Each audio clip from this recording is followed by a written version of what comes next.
জান্নাতে একা একা যাব না তো ভাই, তোমাদেরও জান্নাতে দলে নিতে চাই। আসসালামু আলাইকুম প্রিয় ভিউয়ার্স, হ্যাঁ ঠিকই শুনছেন, জান্নাতে একা একা যাব না ভাই আমি, কারণ একা যাই জান্নাতে ভালো লাগবে না, তাই তো তোমাদের দলে নিতে চাই। সামনে আসতেছে রমজান মাস, মাহে রমজান মাস, আর কয়টা দিন ভাই। এই রমজান ইবাদতের মাস, রমজান জান্নাতের মাস, রমজান নিজেকে বদলানোর মাস, রমজান পরিবর্তনের মাস, রমজান কোরআনের মাস।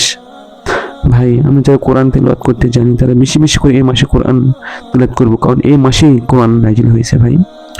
এবং আমরা যারা কোরআন তেলাওয়াত করতে জানি না তারা কোরআন শেখার জন্য চেষ্টা করবো ভাই, কারণ এই কোরআনই কিয়ামতের দিন আমাদের জন্য শাফায়াত করবে। বাবা চিনবে না তার সন্তানকে, মা চিনবে না তার সন্তানকে, স্বামী চিনবে না তার স্ত্রীকে, স্ত্রী চিনবে না তার স্বামীকে। আসলে সেই জায়গাটাই কেউ কারো নয়, শুধু আমাদের প্রিয় নবী হযরত মুহাম্মদ সাল্লাল্লাহু আলাইহি ওয়াসাল্লাম।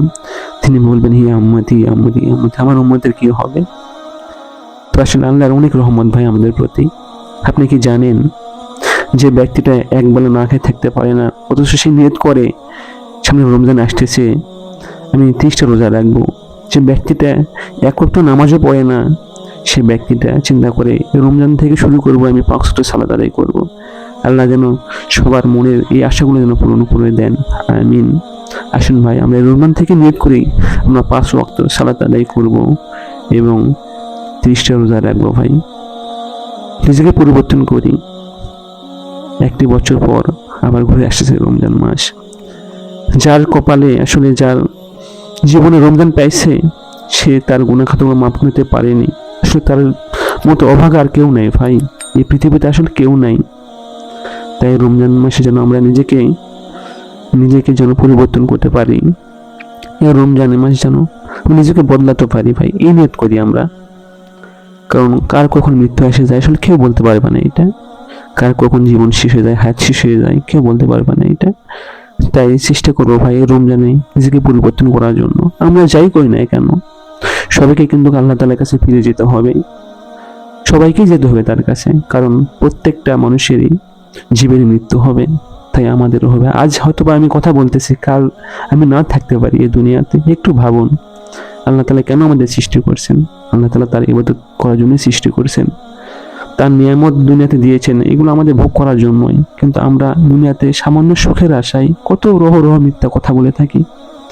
এই মিথ্যা আমাদের পরিবর্তন করতে হবে ভাই। এই মিথ্যাকে সত্যকে মিথ্যাকে পরিবর্তনে করে সত্য প্রচলিত করতে হবে, সর্বদা সত্য কথা বলতে হবে। কারণ মিথ্যা হচ্ছে জান্নাত জাহান্নামের রাস্তা দেখিয়ে দেয়, আর সত্য জান্নাতের রাস্তা দেখিয়ে দেয়। তাই সর্বদা আমরা সত্য কথা বলার চেষ্টা করব। মিথ্যা বলে দুনিয়াতে সামান্য সুখ পাওয়া যায় ভাই, মিথ্যা কখনোই চিরস্থায়ী সুখ নয়, সেটা অতি সামান্য অতি সামান্য অতি সামান্য সরিষার দানা পরিমাণ। তো আসলে আমরা সত্যকে আঁকড়ে ধরি, মিথ্যাকে না বলি। আল্লাহ যেন সবাইকে সত্য কথা বলা তৌফিক দান করেন। আমি বিশেষ করে সকলের জন্য দোয়া করবেন ভাই। আসলে দোয়া ছাড়া কোনো কিছু আল্লাহ তাআলার কাছে পৌঁছে না। আল্লাহ তাআলা যদিও বা আমাদের অন্তর জানি, আমাদের অন্তরে কি আছে আল্লাহ তাআলা সবই জানেন। আমরা কি করব না করব, কি ভাবে রাখছি, সবই আল্লাহ তাআলা জানেন। তো আমরা নিয়ত করি ভাই, এই রমজান মাস থেকে শুরু নিয়ত করি আমরা যেন 5 ওয়াক্ত সালাত আদায় করতে পারি, 30 রোজা রাখতে পারি। এবার রমজান থেকেই আমরা যেন এমনভাবে সহিভাবে নিয়ত করি যেন কখনোই আমরা এই সালাত ছাড়বো না ইনশাআল্লাহ। সারাটা জীবন, সারাটা যতদিন আমাদের হায়াত থাকে ততদিন আমরা 5 ওয়াক্ত সালাত আদায় করবো ইনশাআল্লাহ। কারণ এই নামাজই আমাদের জান্নাতে নিয়ে যাবে। নামাজ ছাড়া আসলে কোনো ক্রমেই জান্নাতে যাওয়া অসম্ভব। আপনি যতই ভালো ব্যক্তি হোক না কেন, আপনার যতই আপনাদের দানশীল হন না কেন, আমাদের সবই থাকতে হবে, দান করতে হবে, নামাজ পড়তে হবে, সত্য কথা বলতে হবে, হক কথা বলতে হবে ভাই। তো যাই হোক, সকলের কাছে একটাই অনুরোধ, সকলে 5 ওয়াক্ত নামাজ পড়বেন, সকলের জন্য দোয়া করবেন। আসসালামু আলাইকুম ওয়া রাহমাতুল্লাহি ওয়া বারাকাতুহু।